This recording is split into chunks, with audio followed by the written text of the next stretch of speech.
Telugu cinema పరిశ్రమకు ఒక brand create చేయాలన్నారు తెలంగాణ సీఎం రేవంత్ రెడ్డి. పరిశ్రమ బాగుండాలని కోరుకుంటున్నామని ఐటీ ఫార్మాతో పాటు సినీ ఇండస్ట్రీ కూడా తమకు ఇంపార్టెంట్ అన్నారు. సీఎం రేవంత్ తో సినీ పరిశ్రమ వర్గాలు దాదాపు 2 గంటల పాటు భేటీ అయ్యాయి. డిప్యూటీ సీఎం భట్టి విక్రమార్కతో తెలుగు చిత్ర పరిశ్రమ వర్గాల సమావేశం. సినిమాటోగ్రఫీ మంత్రి కోమటిరెడ్డి వెంకటరెడ్డి, డీజీపీతో పాటు మరికొందరు పోలీసు అధికారులు కూడా ఇందులో పాల్గొన్నారు. టాలీవుడ్ తరపున నాగార్జున, వెంకటేష్, అల్లు అరవింద్, దిల్ రాజు, పుష్ప సినిమా నిర్మాత ఎల్మంచిలి రవితో పాటు దర్శకులు రాఘవేంద్రరావు, బోయపాటి శ్రీను, త్రివిక్రమ్ శ్రీనివాస్, మురళీమోహన్ వంటి 40 మందికి పైగా ప్రముఖులు హాజరయ్యారు. సినీ పరిశ్రమపై ప్రభుత్వ వైఖరిని ఇందులో సీఎం రేవంత్ స్పష్టం చేశారు. టాలీవుడ్ సమస్యలు పరిష్కరిస్తామని హామీనిస్తూనే నిబంధనలు పాటించాల్సిందేనని చెప్పారు. టాలీవుడ్ ప్రముఖులు చెప్పిన సమస్యలు, వారి సూచనలు విన్నారు. ఇండస్ట్రీ సమస్యల పరిష్కారానికి హామీనిచ్చారు.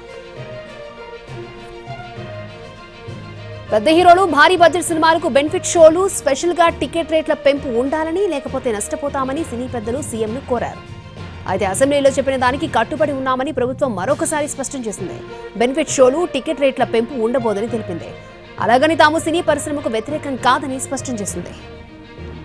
టాలీవుడ్ కి కావాల్సిన సహకారం అందిస్తామని హామీనిచ్చింది. బౌన్సర్ల విషయం కూడా సీరియస్ గానే ఉన్నామని ప్రభుత్వం ఇందులో స్పష్టం చేసింది. ఇష్టం వచ్చినట్లుగా వ్యవహరించకూడదని తెలిపింది.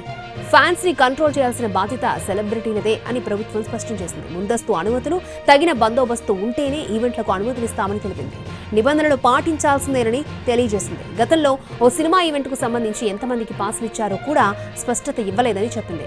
దానివల్ల తొక్కిసలాట జరిగిందని, కానీ తప్పు పోలీసులపై నెట్టారని, ఇకపై అలాంటివి జరగకూడదన్నది తమ అభిప్రాయమని సినీ ప్రముఖులకు తెలిపింది సర్కార్. ఇండస్ట్రీకి ఏం చెయ్యాలన్నా తాము చేస్తామని, అయితే వారు కూడా నిబంధనలు పాటించాలని చెప్పింది. సినీ ఇండస్ట్రీని ఎలా అభివృద్ధి చేయాలనే దానిపై దృష్టి సారించాలన్నారు రేవంత్ రెడ్డి. హైదరాబాద్ను ఇంటర్నేషనల్ సినిమా హబ్ గా ఎలా మార్చాలన్న దానిపై ఫోకస్ పెట్టాలని సూచించారు సీఎం. డ్రగ్స్ నిర్మూలన, మహిళల భద్రతపై తెలంగాణ ప్రభుత్వం దృష్టి పెట్టిందన్నారు సీఎం రేవంత్. ఈ అంశాలపై ప్రజల్లో అవగాహన కల్పించేందుకు సినీ పరిశ్రమ కలిసి రావాలన్నారు.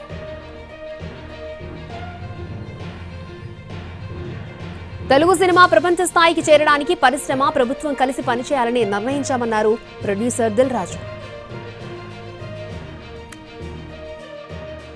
రకాలుగా మనకు అందుతుంది. సో సీఎం గారి విజన్ ఇండస్ట్రీ మా అందరితో చెప్పింది. ఈరోజు తెలుగు సినిమాని మీ ఇండియా లెవెల్లోనే కాకుండా దీన్ని ఇంకా ప్రపంచవ్యాప్తంగా డెవలప్ చేయడానికి ఇండస్ట్రీ, గవర్నమెంట్ కలిసి పని చేయాలి అనేది మొదటి అంశం. సో దానికి తెలుగు సినిమాకి ఇంత గవర్నమెంట్ తరఫున మాకు రెస్పెక్ట్ రావడము, తెలుగు సినిమాని ప్రపంచవ్యాప్తంగా